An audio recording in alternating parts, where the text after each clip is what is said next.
Assalamualaikum warahmatullahi wabarakatuh. Izin memperkenalkan diri sebelumnya.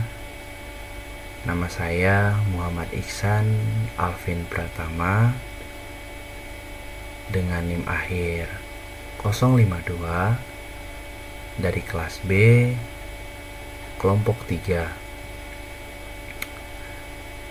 Pada kesempatan yang berharga ini, izinkan saya untuk membahas topik yang sangat krusial yang akan menjadi landasan bagi kita semua untuk menjamin kualitas dan keamanan obat bahan alam yang ada di Indonesia ini, yaitu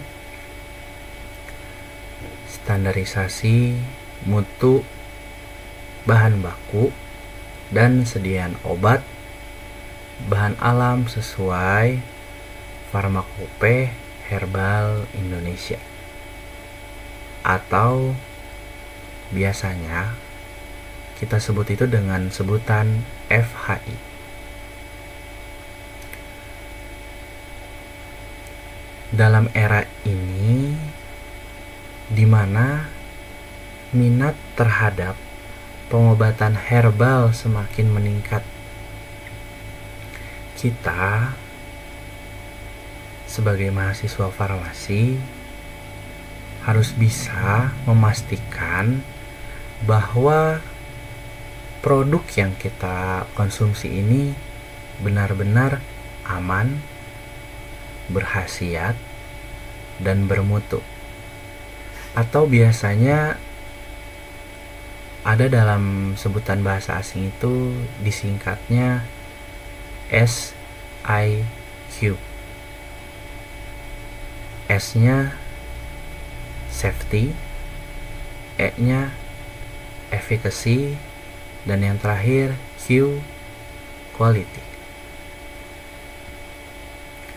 Inilah peran yang sangat sentral dari FHI ini. Kita di sini tidak hanya akan mengidentifikasi parameter mutu spesifik seperti uji identitas KLT atau penetapan kadar senyawa pertanda. Kadar senyawa pertanda ini biasa kita sebut dengan senyawa marker. Tetapi juga kita akan menggali lebih dalam pada parameter non-spesifik yang vital. Contohnya seperti kadar air, susut pengeringan, dan cemaran mikroba. Cemaran ini tidak hanya mikroba, ada juga cemaran logam berat yang menjamin kemurnian dan keamanan bahan dari tingkat simplisia hingga menjadi sediaan akhir, atau bisa kita sebut sebagai obat yang akan kita konsumsi di kemudian hari.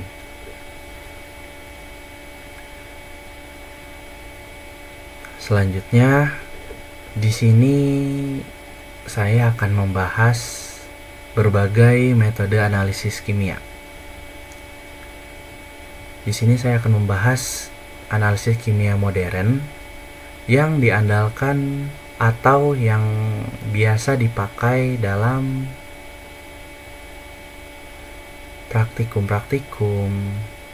pengujian, dan analisis ini terdapat dalam FHI, mulai dari kromatografi lapis tipis atau biasa kita disebut dengan KLT. KLT di sini berfungsi sebagai mengetahui apakah senyawa marker pada suatu sampel ini benar-benar sama dengan baku pembanding senyawa yang kita ukur. Ada juga spektrofotometri UV visible yang digunakan sebagai penetapan kadar. Dalam penetapan kadar ini kita membutuhkan panjang gelombang maksimal suatu senyawa tersebut. Serta kita juga di sini akan membahas tentang kadar sari larut air atau larut etanol, dan kadar abu total.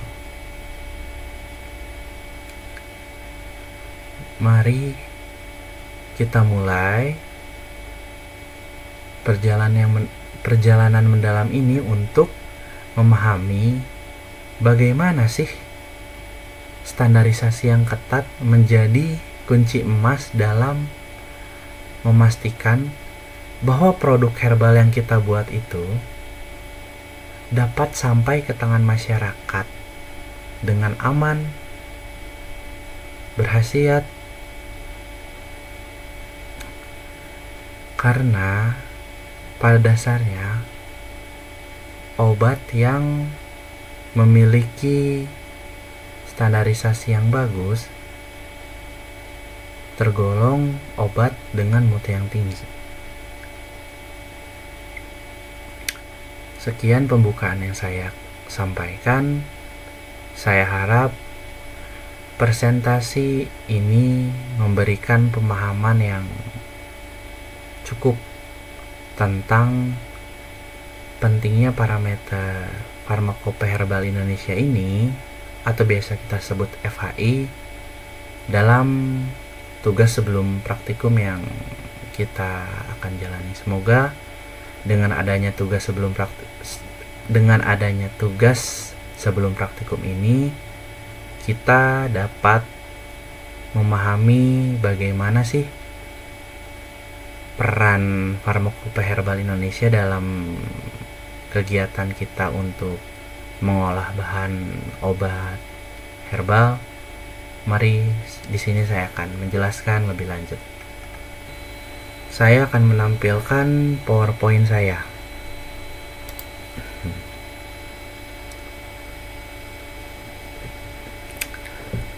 Dalam soal yang ada di buku modul memiliki pertanyaan seperti berikut. Sebutkan parameter mutu bahan baku Simplicia dan ekstrak dan sediaan obat bahan alam yang umum dipersyaratkan oleh Farmakope Herbal Indonesia, teman-teman. Atau biasa kita sebut FHI singkatannya. Yang pertama di sini kita akan membahas spesifik atau bisa disebut parameter spesifik yang di dalamnya itu berisikan identitas dan kandungan suatu senyawa yang akan kita bahas. Yang pertama kita bahas dulu di sini Simplicia, teman-teman. Simplicia ini kita akan menguji itu organoleptik. Yang pertama, organoleptik sendiri kita akan menguji dari senyawa tersebut, dari baunya, dari rasanya, dari warnanya. Yang intinya di sini organoleptik ini yang bisa dirasakan oleh kita dengan segi penglihatan, dari rasa. Kemudian di sini ada makroskopis.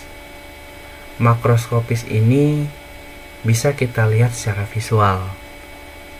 Contohnya, jika kita mempunyai senyawa yang berbentuknya serbuk, dari penglihatan kita dapat melihat bahwa serbuk ini haluskah atau kristal kah? Maksud makroskopis di sini begitu. Kemudian ada mikroskopis. Mikroskopis di sini kita dibantu dengan alat yang dinamakan mikroskop.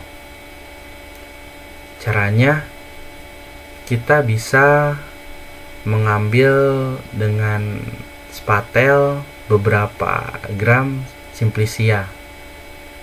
Kemudian simplisia tersebut ditaruh di paper glass, yang dimana simplisia tersebut disimpan di atas paper glass ini. Kemudian ditambahkan reaksi yang cocok dari simplisia tersebut. Setelah diteteskan reaksi, kemudian ditutup oleh paper yang untuk menutup mikroskop, kemudian diamati. Dan apa yang akan terlihatkah, seperti bentuk kristal atau bentuk bagaimana. Kemudian ada pola kromatogram. Pola kromatogram ini bisa kita lihat menggunakan metode KLT atau KCKT.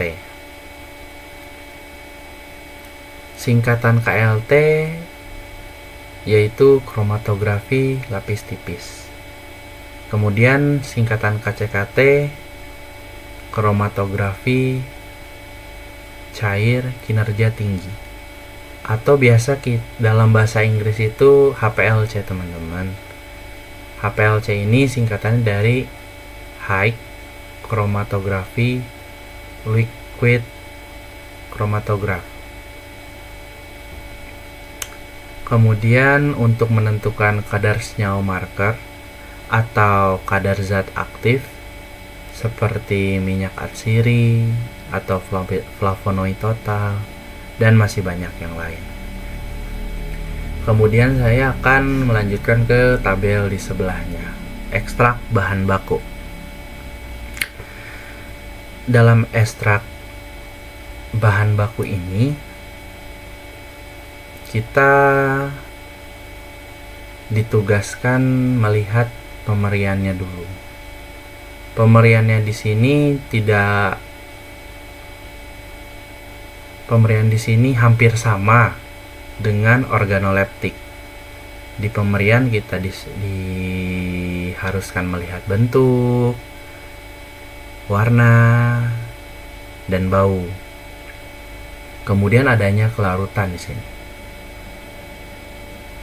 Kelarutan di sini berarti hanya untuk senyawa yang cair. Kemudian ada bobot jenis. Bobot jenis juga untuk senyawa-senyawa cair di sini. Kemudian ada juga kadar senyawa penanda atau kadar zat aktif. Pengujian ini biasanya menggunakan KLT atau KCKT. Kemudian ada juga di sini tabel sediaan obat bahan alam. Di sediaan obat bahan alam ini adanya uji identitas. Nah, uji identitas ini biasanya menggunakan KLT. Kemudian ada kadar senyawa. Kadar senyawa bisa kita sebut dengan kadar senyawa penanda atau senyawa marker. Kemudian ada uji disolusi. Uji disolusi ini biasanya dilakukan pengujian terhadap tablet, karena tablet termasuk sediaan padat. Kemudian ada keseragaman bobot atau keseragaman kandungan. Kemudian yang kedua, dari soal tersebut kita akan membahas non-spesifik. Di non-spesifik ini kita akan membahas kemurnian dan keamanan. Di dalam Simplicia terdapat kadar air, pengujian kadar air. Apa yang dimaksud dengan kadar air? Kadar air di sini adalah jumlah air yang terkandung dalam suatu bahan atau dalam suatu senyawa. Yang kedua, ada susut pengeringan. Apa yang dimaksud dengan susut pengeringan? Susut pengeringan ini penurunan bobot suatu sampel setelah proses pengeringan. Yang ketiga, ada kadar abu total. Kemudian yang keempat, ada kadar sari. Kadar sari ini dibagi dua. Ada kadar sari larut air, ada kadar sari larut etanol.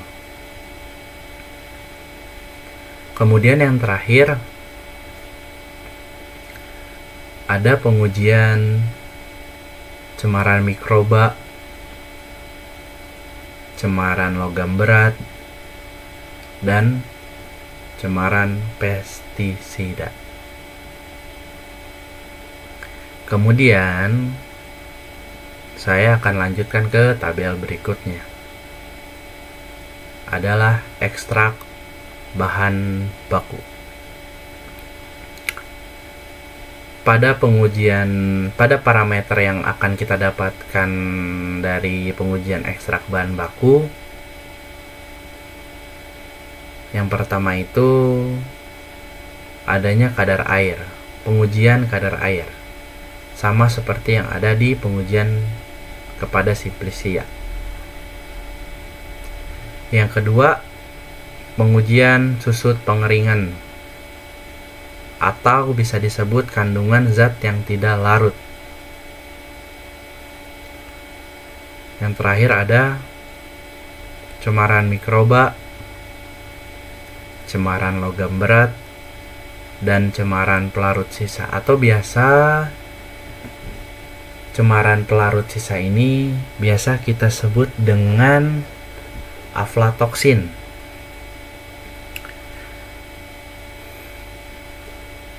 Aflatoksin ini adalah racun yang dihasilkan oleh jamur seperti Aspergillus flavus dan Aspergillus parasiticus. Pada tabel berikutnya ada sediaan obat bahan alam. Pada sediaan obat bahan alam ini kita akan melakukan pengujian waktu hancur.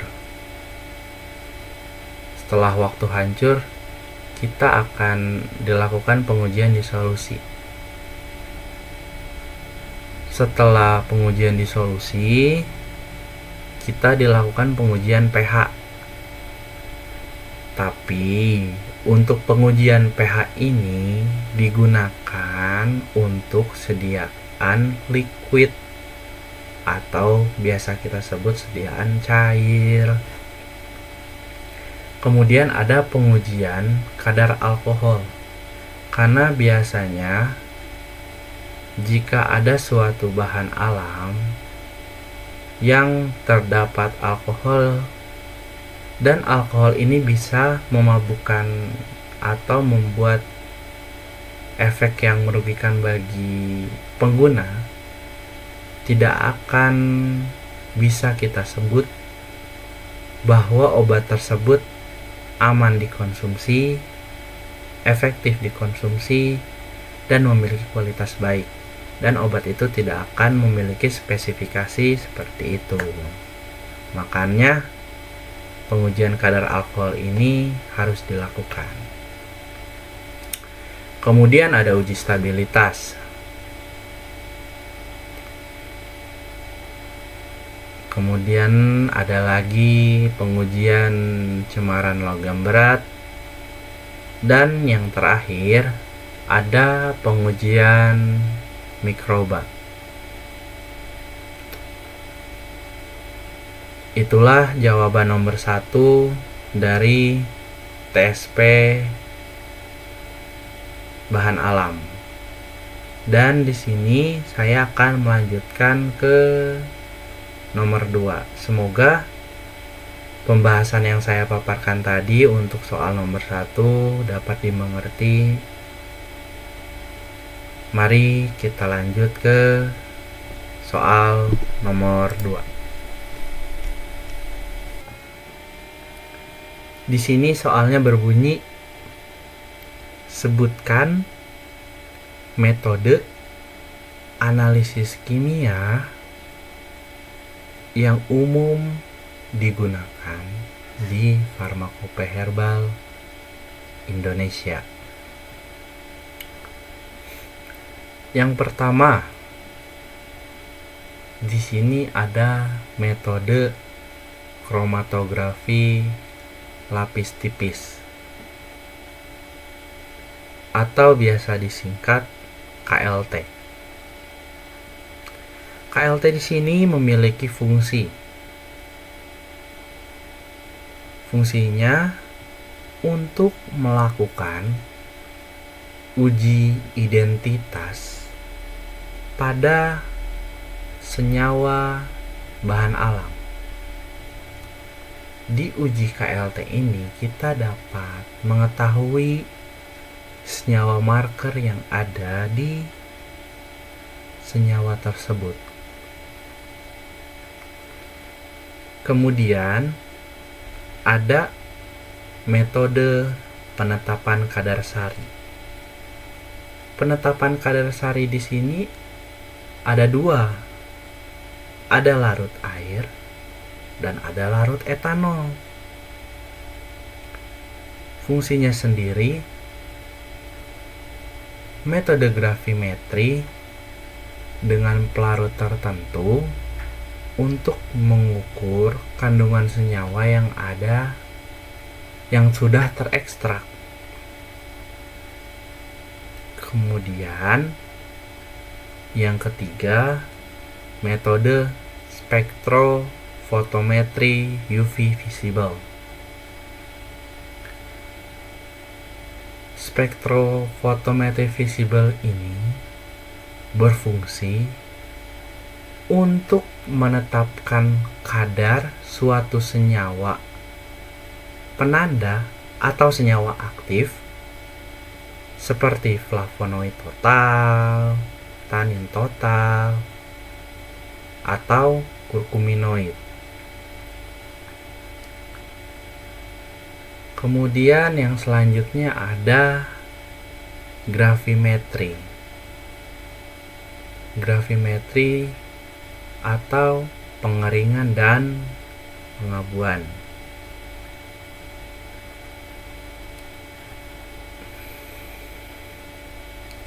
Gravimetri ini memiliki fungsi. Fungsinya untuk menetapkan susut pengeringan, kadar air, dan kadar abu.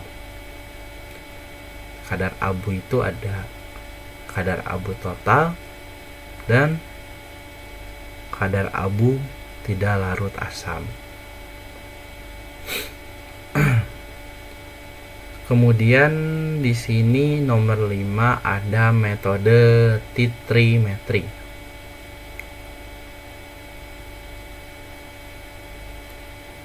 Metode titrimetri ini juga memiliki fungsi untuk penetapan kadar senyawa seperti alkaloid atau analisis bilangan tertentu pada minyak lemak, atau bisa kita sebut bilangan itu bilangan iod, IOD.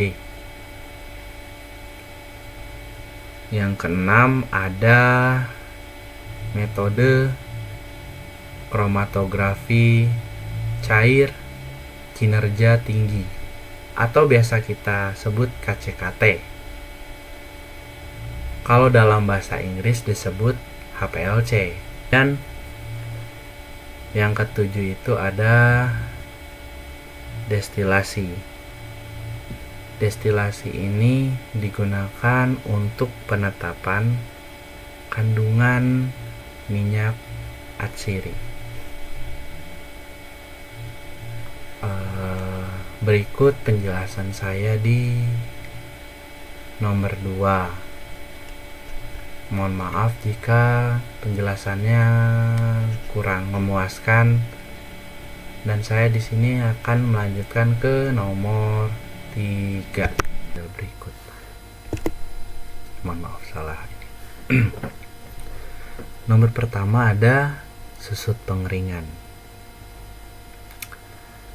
Susut pengeringan ini kita menggunakan metode pengujian gravimetri.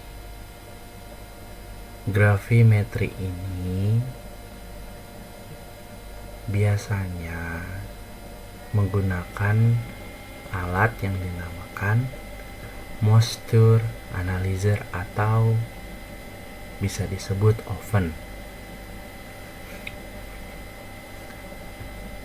Prinsip dari pengujian susut pengeringan yaitu mengukur kehilangan bobot suatu zat yang dihitung sebagai persentase bobot awal ketika dipanaskan pada suhu dan waktu tertentu. Misalnya selama 3 jam sampai bobot tersebut konstan. Kemudian parameter kunci yang diamatinya yaitu kehilangan bobot zat yang mencakup air dan senyawa menguap lainnya, misal minyak atsiri. Persyaratan mutunya dari susut pengeringan yaitu persen bobot dibagi bobot. Yang kedua ada kadar air. Di dalam kadar air ini metode pengujiannya destilasi toluena atau titrimetri Carl Fisher.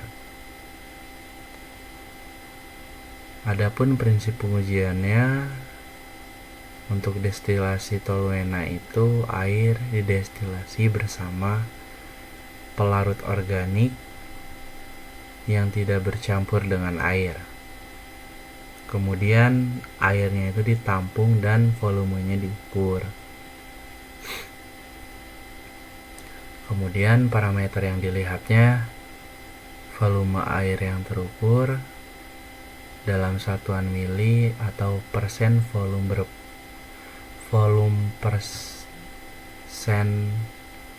persen volume per bobot sebagai indikator kelembaban higroskopis. Hasilnya harus lebih rendah dari susut pengeringan. Kemudian yang ketiga ada kadar sari, di mana metode pengujiannya menggunakan ekstraksi, menggunakan pelarut air dan etanol.